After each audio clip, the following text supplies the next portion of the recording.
In this video, I'll talk about the 5 emotional triggers that will get women completely addicted to you. Now, most men have no idea what gets women addicted to them and what gets women to like them. They think it's looking like Brad Pitt, or they think it's being as rich as Elon Musk. And even though looks and money, they do make an impact, it's nothing compared to what I'm about to show you in this video. So pay close attention.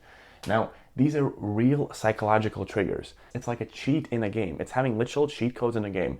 Maybe you've played some video games in your childhood and you remember that you had some cheats and you could see maybe things moving or people moving and you knew where somewhere else was. These are literally the cheats in the game. So pay close attention.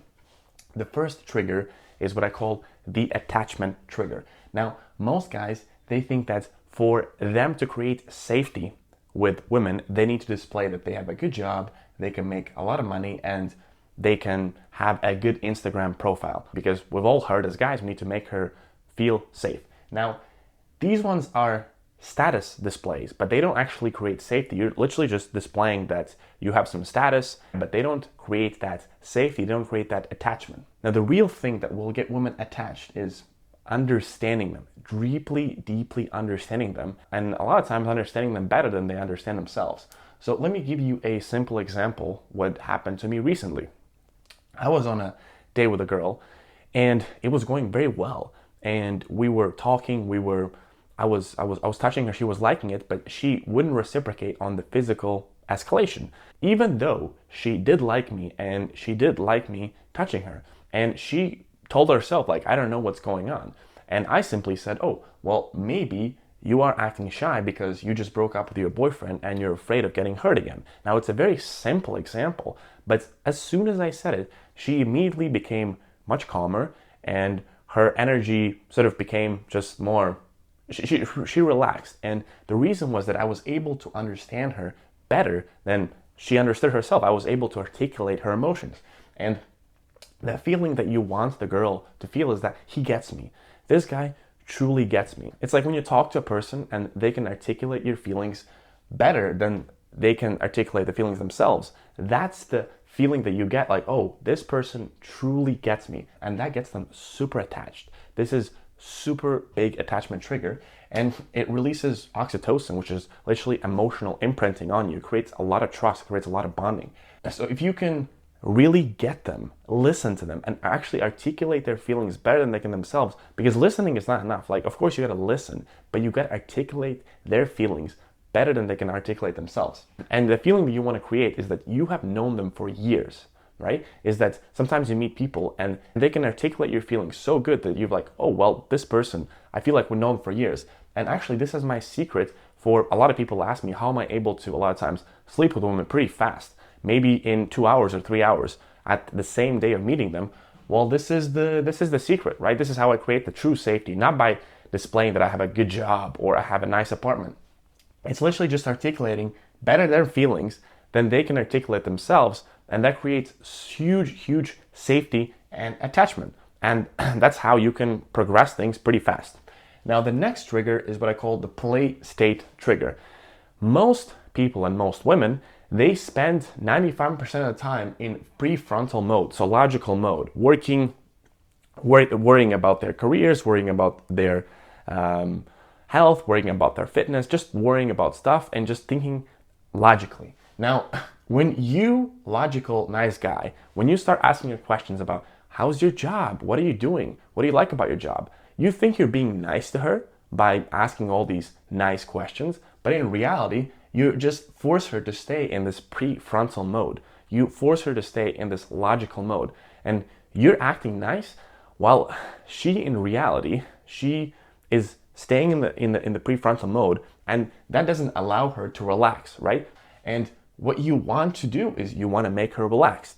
And by having a logical conversation, a nice guy conversation, you're not going to make her relax. And this is why a lot of times you're thinking, well, I'm just being nice, I'm asking all these questions, I'm trying to get to know her, but the things are not moving along in a date or in a conversation, it's a bit stuck, it's a bit awkward. Well, this is why. So instead what you want to do is you want to tease her, because that will trigger the play state trigger, like the childlike trigger. Because as children, we play along, we tease each other, we just play, right? We're not thinking logically that much. We're doing a lot of imaginary stuff, and that allows us to be relaxed, and that allows us to play. And let me give you a very simple example. So I was on a date with a girl that works in a Big Four consulting. So you can imagine, Big Four, everyone's very serious, everyone's very status driven. She's essentially working all day. She's worrying about the spreadsheets, the client presentations, and her hierarchy in the firm.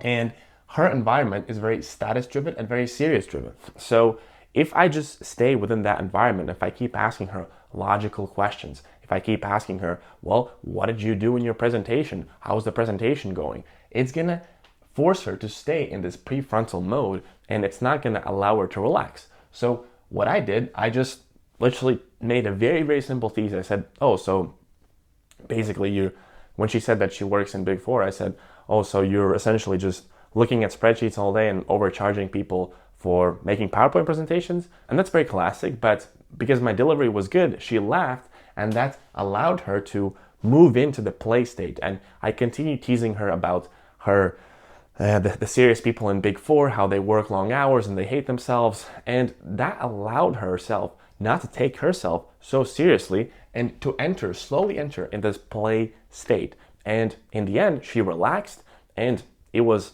a lot better, and the atmosphere was much better for us to connect. So you've got to really force yourself to go into this play state. You don't want to stay in this logical nice guy, because that's just going to be logical, and you're going to stay there, and it's not going to be good.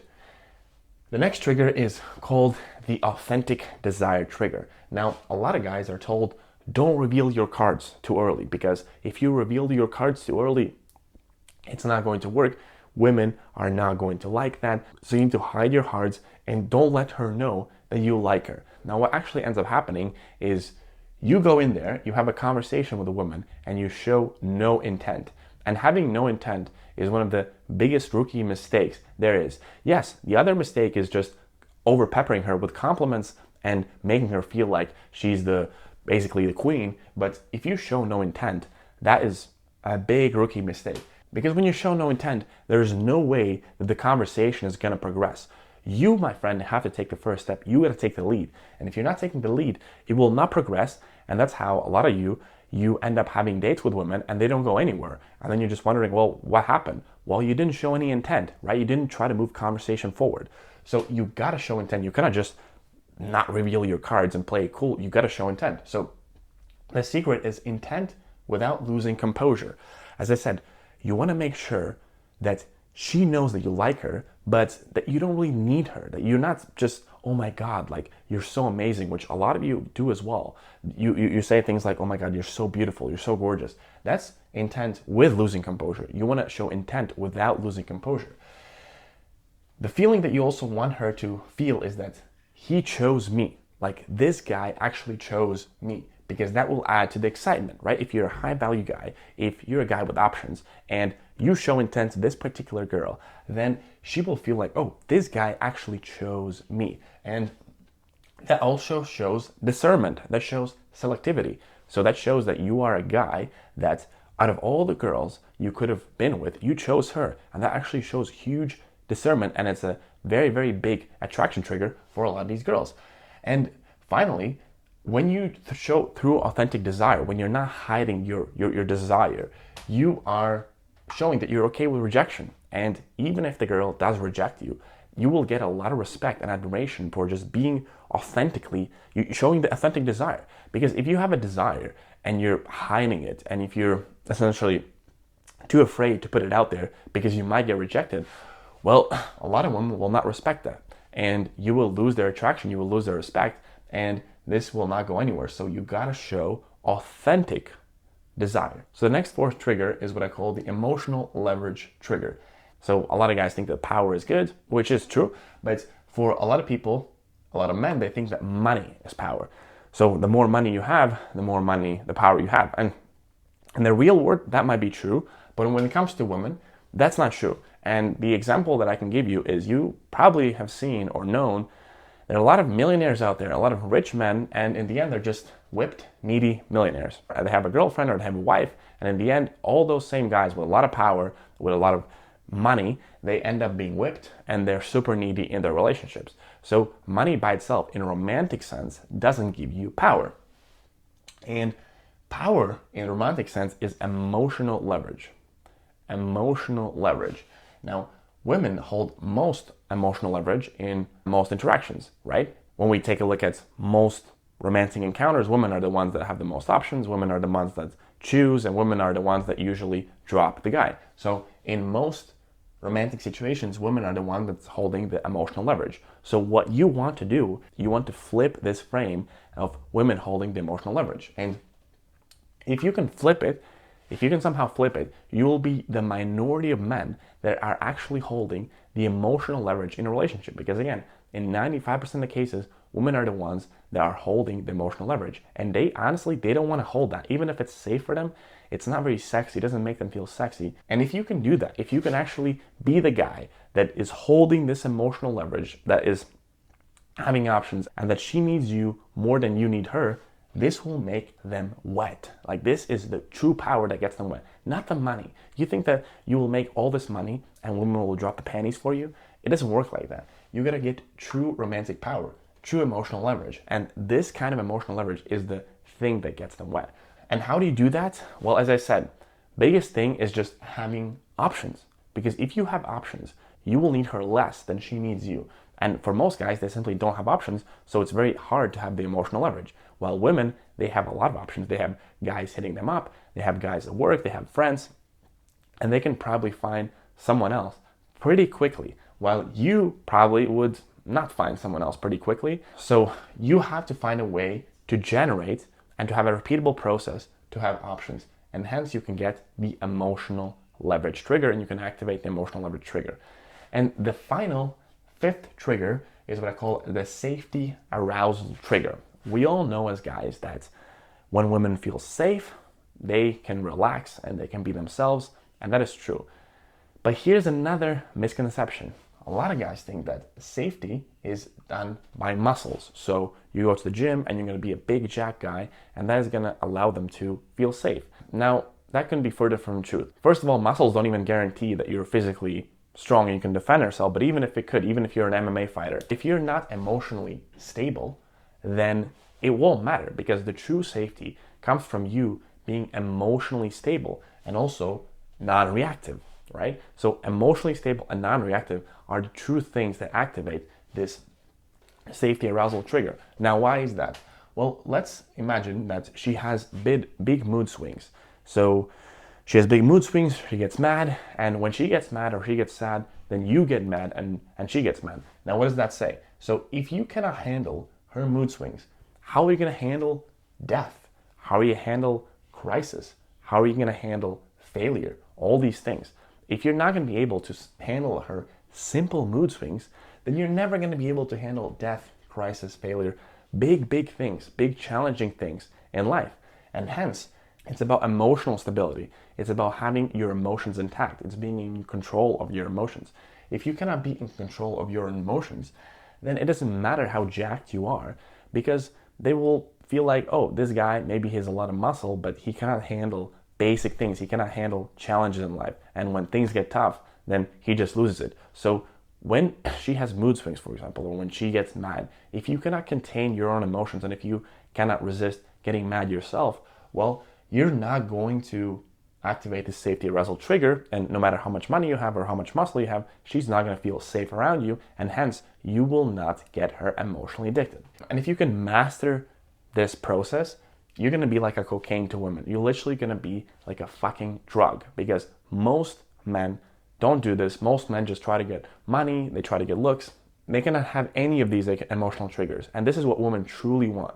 So if you can really master this, women will be addicted to you. I guarantee it. I guarantee it. And your question might be, well, how do I master this?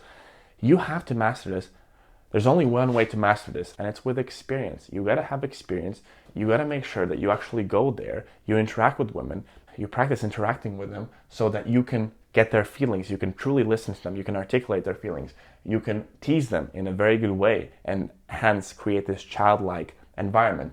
You have to practice showing intent in an authentic way, not going too much, but also not going too little. You got to practice holding emotional leverage. And when they get mad or maybe they say a rude comment, you don't become emotionally reactive and you stay cool and controlled. And you got to practice non-reactiveness and emotional stability. And the only way to do this is in real life interactions. Now, if you would like to do this in a systematic way with someone helping you, with someone guiding you, with someone giving you feedback, I do this every week with guys all over the world. They go out in their cities with me on their phone, talk to women in real life, and practice creating all these 5 emotional triggers, meanwhile also getting a lot of dates and creating an abundant dating life. If this is something potentially interesting to you, check out the first link in the description.